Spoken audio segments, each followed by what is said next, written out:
अपने अपने घरन का दुख ना कहियो रोई, सुन इठले हैं लोग सब बांटना ले कोई। आप अपने घर का दुख किसी से ना कहा करो।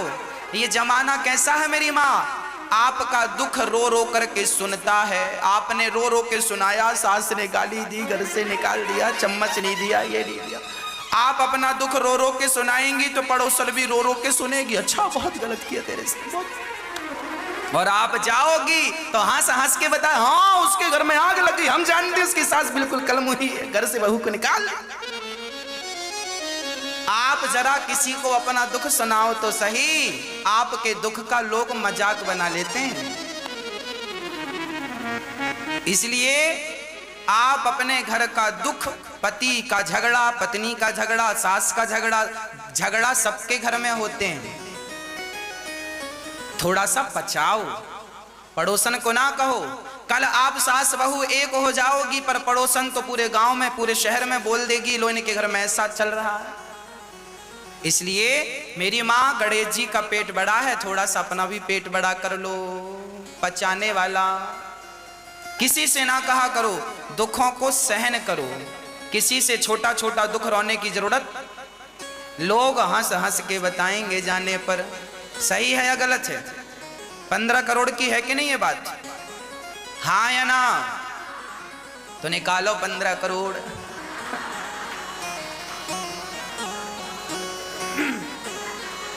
बोलिए बांके बिहारी लाल की जय, जय जय श्री राधे। गणेश जी का पेट बड़ा है, इसका अर्थ है बातों को वो पचाते हैं। अच्छा, गणेश जी की नाक लंबी है, हाँ या ना? हाँ, मतलब गणेश जी, अच्छा नाक लंबी किनकी है? लोग कहते हैं ना तुमने तो नाक कटा दी, है ना? लोग ये नहीं कहते कान कटा दिया, हमेशा यही कहा जाता है नाक कटा दी। इसलिए समाज में रहा करो मेरी माँ तो लंबी नाक लेके रहा करो, मतलब इज्जतदारी से रहा करो, है ना? समाज में कैसे रहा करो? इज्जतदारी से रहा करो। जो बोला करो उसमें कायम रहा करो। कई लोग ना गिरगिट की तरह रंग बदलते हैं, आज कुछ कहेंगे कल कुछ कह देंगे। 10-10 रुपए के लिए लोग झूठ बोलते हैं, अपनी बात मैट जाते हैं, मुकुर जाते हैं, हाँ या ना? ऐसा होता है नहीं? आज आपकी पड़ोसन ने कुछ कहा, पड़ोसी ने कुछ कहा, और आज रेट बताया 10 रुपए का और कल बोल दिया 12 रुपए। अरे भैया कल तो आपने 10 रुपए बताया। नहीं नहीं भैया, वो आपने सुनने में कंफ्यूजन क्यों, हमने तो 12 ही बताया, जबकि बताया 10 ही था। पर नहीं, अब वो पहले जा रहा, नहीं हमने तो 12 करवा रहा। जो व्यक्ति अपनी बात में कायम, इसलिए कहता हूं ज्यादा ना बोला करो, बोलने के पहले विचार कर लो जो बोल रहे हो इस बात पर तुम कायम रहोगे कि नहीं। जमाना कायम रहे ना रहे, आप तो अपनी बात में कायम रहो। इसलिए कहता हूं ज्यादा ना बोला करो। ज्यादा बोलने वाला इज्जतदार नहीं हो सकता। समाज में वही इज्जतदार होता है जो कम बोलता है और बोलने के पहले विचार करता है। विचार करके जो बोलता है वही इज्जतदार होता है। कुछ भी बोल दिया, कुछ भी। ज्यादा बोलने वाला बाप तो बच्चे इज्जत नहीं करते, ज्यादा बोलने वाली सास तो बहू इज्जत नहीं करती, और ज्यादा बोलने वाली बहू तो फिर सास ससुर इज्जत नहीं करते। आपने देखा होगा ज्यादा बोलने वाले लोग दुखी पाए जाते हैं, है ना? लोग, आप लोग मेरी मां अपनी कीमत बढ़ाओ। जहां जरूरत हुआ करे वहीं बोला करो। सब जगह ना चालू हो जाया करो। कहीं भी चालू हो गई FM, चालू, बंद ही नहीं हो रही है, चालू चालू।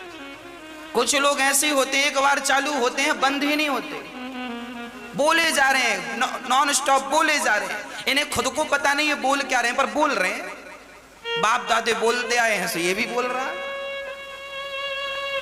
समझदारी है नहीं, बोले जा रहा है। डॉक्टर ज्यादा बोलता है कि कम? साइंटिस्ट ज्यादा बोलता है कि कम? आप CA से मिलने जाएंगे, सीए उतना ही बोलता है जितना आप पूछते हैं, हाँ या ना। एडवोकेट उतना ही बोलता है जितना आप उसे बताते हैं या पूछते हैं। उनको पता है कि हमारी बातें बिकती हैं, हम फ्री में क्यों इन्हें अपनी बातें, अपना ज्ञान दें। सीए का ज्ञान बिकता है। एक सीए कभी 1000 रुपए, कभी 5000, कभी 10,000, कभी 50,000, लाखों रुपए अपने बताने की फीस लाखों रुपए है सीए की। डॉक्टर की हाथ पकड़ता है और बता देता है, इस हाथ पकड़ के बताने में 2 मिनट की फीस 2000, हाँ या ना। उनकी बातें बिक रही हैं और तुम एफएम की तरह बोले जा रहे हो, फोकट में बोले जा रहे हो, कोई कीमत नहीं है समाज में आपकी, फ्री में बोल रहे हैं। इसलिए कहता हूं, ज्यादा बोलोगे तो आपकी वैल्यू खत्म हो जाएगी। कुछ भी ना बोला करो, जो विचार युक्त है वही बोला करो। कुछ भी बोल देने से समाज इज्जत नहीं करता। इंजीनियर बोलता है, पैसा लेता है कि नहीं, हाँ या ना।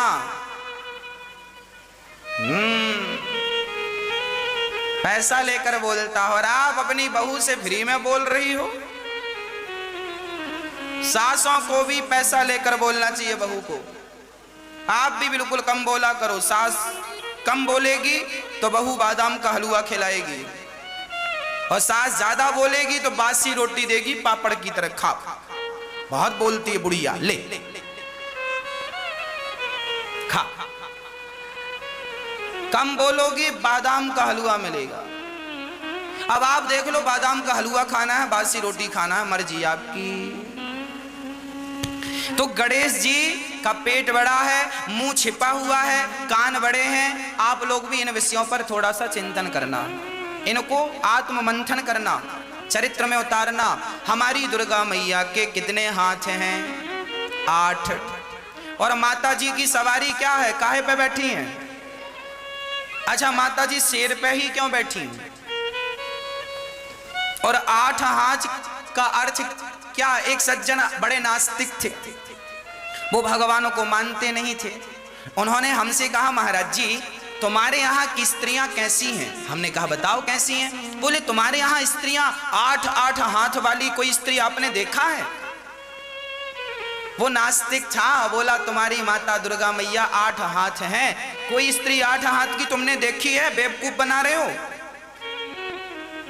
हमने कहा पगले तेरी माँ है कि नहीं है? हमने कहा तेरी माँ ही दुर्गा है और तेरी माँ के भी 8 हाथ हैं। अरे मेरी माँ के तो 2 हाथ हैं। मैंने कहा ना, तूने देखने में कमी की होगी, अच्छे से देखा नहीं। अच्छे से देखना, तेरी माँ के 8 हाथ हैं। इस संसार में एक स्त्री ही ऐसी है जिसके 8 हाथ होते हैं। तो महाराज जी दिखता क्यों नहीं? हमने कहा बेटा बहुत सारी चीजें हैं जो नहीं दिखती पर होती हैं। महाराज जी समझाओ। हमने समझाया। एक स्त्री ऐसी है जो 4 रूपों में विभक्त होती है। पुरुष 4 रूपों में विभक्त नहीं होता, पर स्त्री 4 रूपों में विभक्त होती है। स्त्री का पहला रूप है मां, है ना। दूसरा रूप है पत्नी, तीसरा रूप है बेटी, चौथा रूप है बहन। 4 रूप हैं और चारों को खड़ा करोगे तो हाथ कितने होंगे?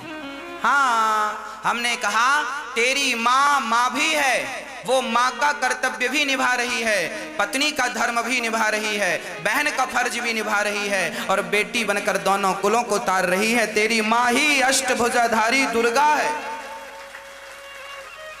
हाँ या ना। फिर इस संसार की हर स्त्री 8 हाथ वाली होती है। 2 हाथों से ही वो 8 हाथ का फर्ज निभाती है। बताओ पत्नी का फर्ज निभा रही हो कि नहीं? हाँ या ना? बोलो हाँ।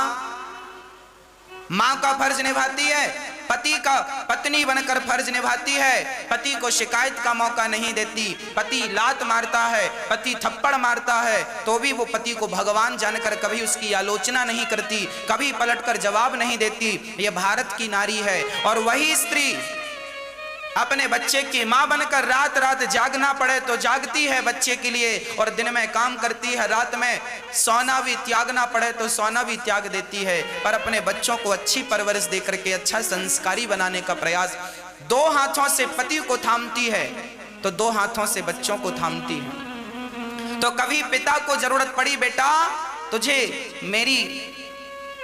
तेरी जरूरत मुझे है, तो भाग कर पिता के पास जाती है। पति मना करता है ना, अपने पिता के घर नहीं जाना, फिर वो हाथ विनती जोड़ती है, पिता संकट में है, माँ को कष्ट है, माँ को जरूरत है, जाती है और माँ की सेवा करती है। कई बेटियां तो ऐसी हैं कि अपने माँ बाप का अंतिम संस्कार तक करती है ना। और कभी उनका भाई पुकार दे कि बहना तेरी जरूरत मुझे है, तो दौड़ पड़ती है अपने भाई की तरफ। ये स्त्री होती है, सारा फर्ज बहुत ईमानदारी से निभाती, इसलिए उसे अष्टभुजाधारी कहते हैं। हर स्त्री के 8 हाथ होते हैं, पर अब लोग ना जाने ना समझें तो हम क्या करें। दुर्गा कौन है? तुम्हारी माँ ही तो दुर्गा है, तुम्हारी पत्नी ही तो दुर्गा है, तुम्हारी बहन और तुम्हारी बिटिया ही तो दुर्गा है, सब दुर्गा ही तो है हर स्त्री। पर अब तुम मिट्टी की दुर्गा तो मानते हो, पर सच्ची की दुर्गा का अपमान करते हो, हम क्या करें। माटी की प्रतिमा बनाती हो या बनाते हो, जय माता दी जय माता दी जय माता दी, फूल नैवेद्य सब चढ़ाते हो, पर सच्ची की दुर्गा तो तुम्हारी पत्नी है, सच्ची की दुर्गा तो तुम्हारी माँ है। उसकी तुम जीवन में क्या उतना, अपनी सगी माँ का क्या तुम इतना सम्मान कर पाए जितना सम्मान तुमने दुर्गा मैया का किया? क्या पूरी जिंदगी में अपनी माँ और अपनी पत्नी की इतनी इज्जत कर पाए जितनी तुमने वैष्णव देवी की? वैष्णव माता कौन है? अरे तुम्हारी अपनी मम्मी, तुम्हारी माँ ही वैष्णव माता है। पर कौन समझाए ये बातें, किसको समझाएं? सबको माटी की मूर्ति चाहिए, सच्ची की मूर्ति को ठुकराते हैं। बेटों ने हाथ पकड़ के माओ को, सच्ची मूर्तियों को निकाल दिया और माटी की घर पे रखी है पूजा, जय माता दी जय माता दी जय ओम जय अम्बे गौरी। और सच्ची की अम्बे गौरी जो थी हंसने बोलने वाली, उसको हाथ पकड़ के निकाल दिया। अब कौन समझाए, किसे समझाए और कैसे समझाए? तो स्त्री, जिस व्यक्ति ने इंसान में भगवान को ना देखा, वो पत्थर में भगवान को क्या देखेगा? बताओ। जब तुमने अपनी सगी मां पर, जन्मदात्री पर, नवरात्रि आप नव दुर्गा आती हैं तो क्या लिखा है? प्रथमम शैलपुत्री च द्वितीयम ब्रह्मचारिणी तृतीयम चंद्र घंटेति कूष्मांडेति चतुर्थकम। प्रथमम शैलपुत्री, पार्वती माता पहली है ना। वही पार्वती माता ब्रह्मचारिणी के रूप में है। वही दुर्गा माँ कौन है? हमारी राधा रानी दुर्गा है, हमारी सीता माँ दुर्गा है, पार्वती दुर्गा है। यह जो शक्ति है मेरी माँ, आज स्पष्ट कर दूं, परमात्मा एक ही है। चाहे उसे आप राम कह दो, कृष्ण कह दो, नारायण कह दो, बामन कह दो, नरसिंह कह दो, कुछ भी कह दो, एक शंकर कह दो, ब्रह्मा कह दो, ब्रह्मा कहो, शंकर कहो, राम कहो, कृष्ण कहो, नारायण, सब एक है। और ये जो शक्तियां हैं, चाहे आप राधा कह दो, सीता कह दो, पार्वती कह दो, सरस्वती कह दो, अन्नपूर्णा कह दो, दुर्गा कह दो, चंडी कह दो, भद्रकाली कह दो, चामुंडा कह दो, और चाहे आप ज्वाला माता कह दो, कुछ भी जो आए मन में, जो भी हमारी 52 शक्तिपीठ हैं, कोई भी नाम से पुकारो, वह एक ही, इतने नामों से विभक्त है, एक ही है वो। और वही एक तुम्हारी मां भी है। इसलिए दुर्गा मैया 8 हाथ लिए खड़ी हैं। अच्छा, 8 हाथ का एक और संकेत है।